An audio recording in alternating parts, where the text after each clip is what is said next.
Welcome. Let's tell you why Richard Attenborough, known also as Lord Attenborough, never stopped fighting the fascist ideas, in whatever form it may transpire around the world. Here at Mr. Multicultural, we are only interested in judging a person by their true character, not by their race, colour or religion, which these fascists would really hate. We will reveal Richard's 5 characteristics that may hopefully motivate or inspire you towards true success in your life. I think you'll find that spot on. Life isn't about surviving, it's about living to your full potential. This is one thing we have learned from the COVID-19 pandemic around the world. Why multicultural, you may ask? Because this is the secret to success in today's modern world.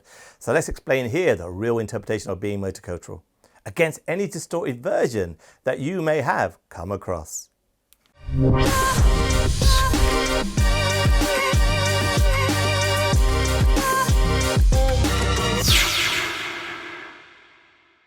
Richard didn't have this easy life as these articles have shown. No father wants to bury their daughter with 2 other family members who were sadly taken away on the 26th of December 2004 when a tsunami caused by the Indian Ocean earthquake struck Khao Lak, Thailand.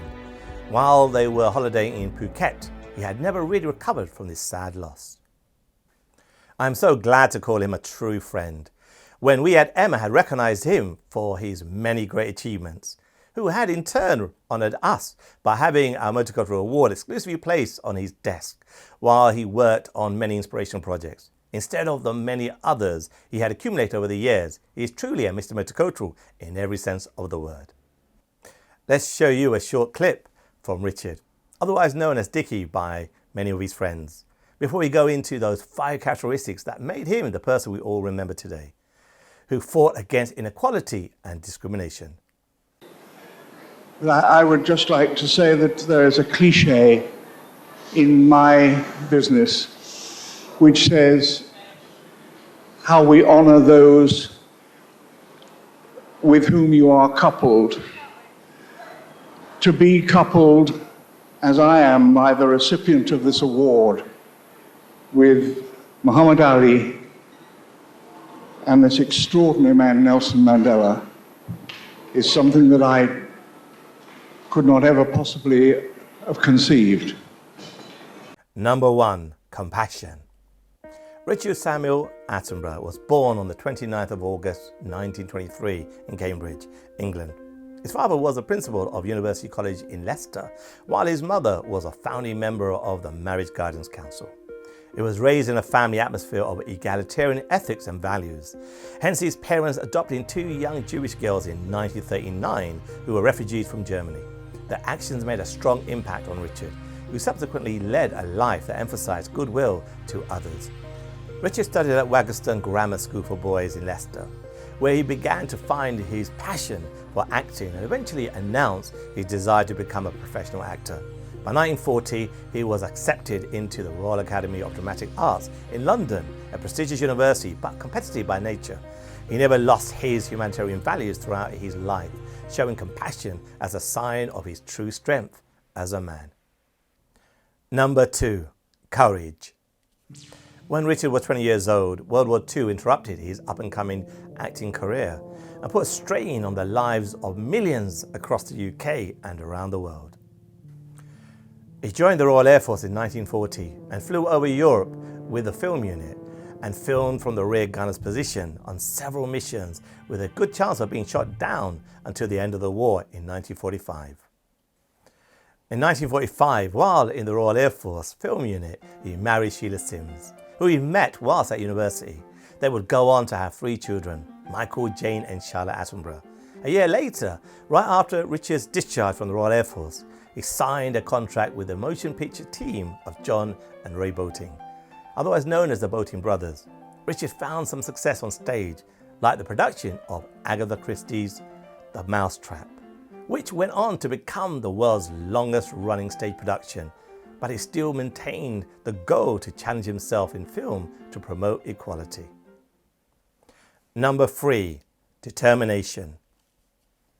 Determined to have more creative control over his film roles, he teamed up with screenwriter and director Brian Forbes to form the production company Beaver Films in 1959.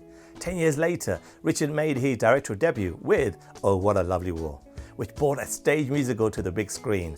It was warmly held as an impressive first effort and subsequently won the Golden Globe for the Best English Language Foreign Film of that year. Richard's following works included Young Winston, A Bridge Too Far, Magic, Closing the Ring, Grey Owl, A Chorus Line, In Love and War, Cry Freedom, Chaplin, Shadowlands, and Gandhi, where he went on to win 8 Oscars. His work as a director had proved him capable of handling both the logistics and epic storytelling and the coordination of star-studded casts.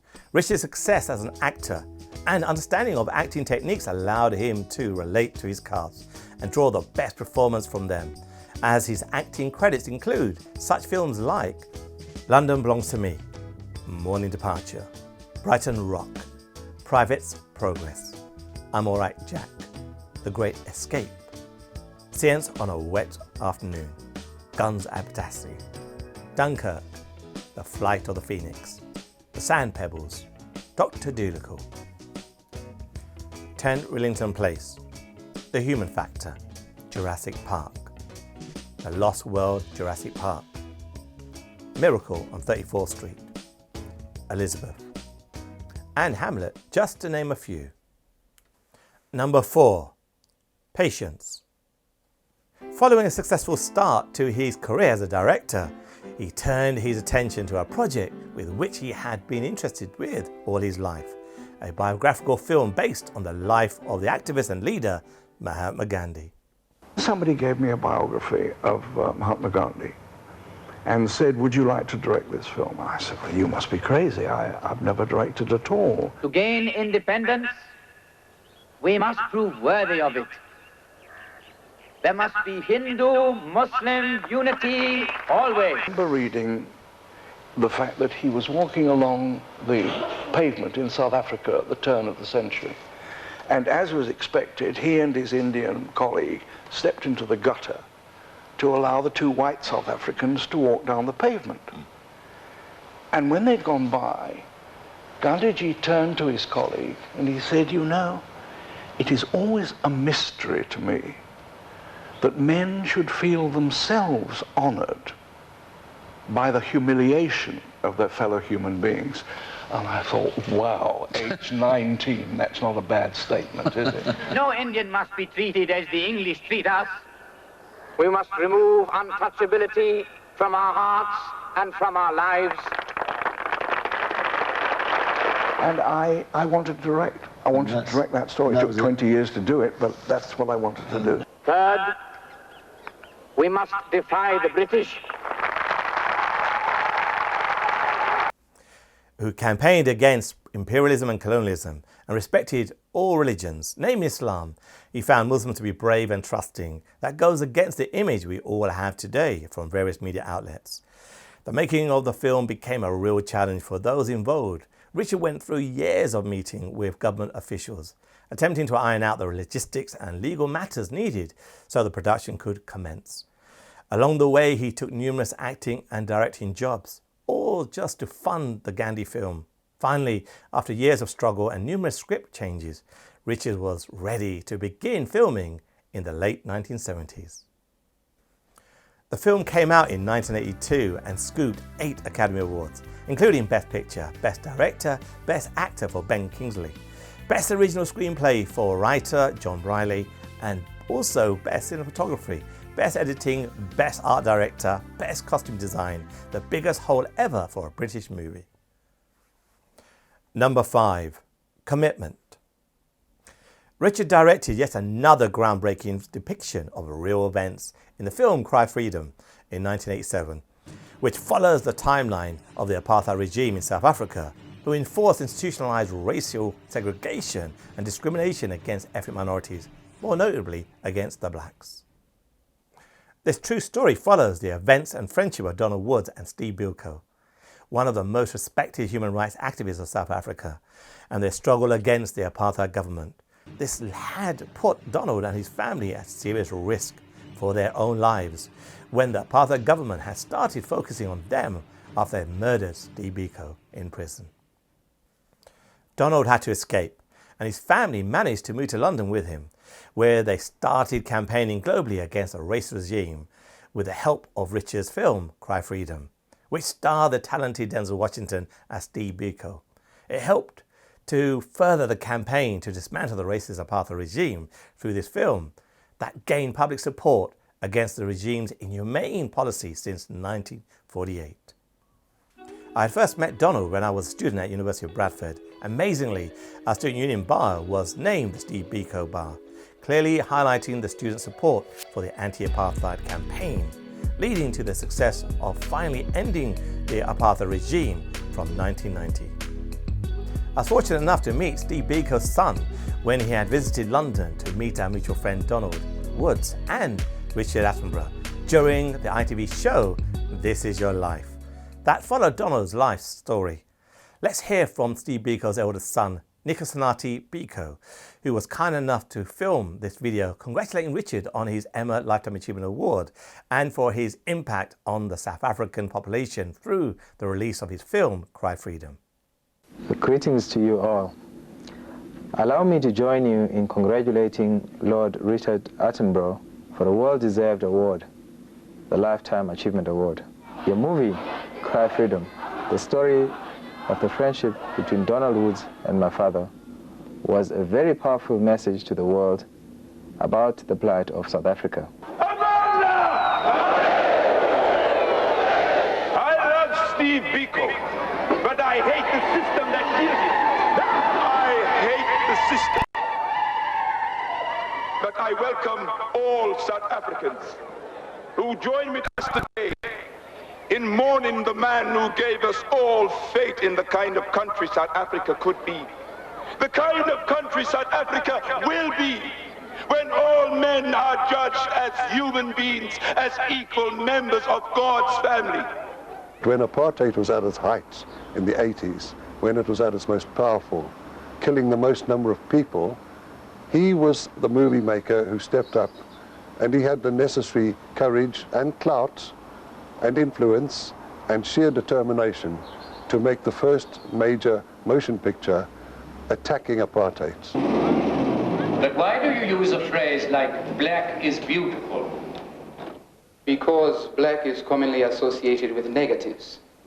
The black market, the black sheep of the family, anything which is supposed to be bad. Then why do you use the word? Why call yourselves black? I mean, you people are more brown than black. Why do you call yourselves white? You people are more pink than white.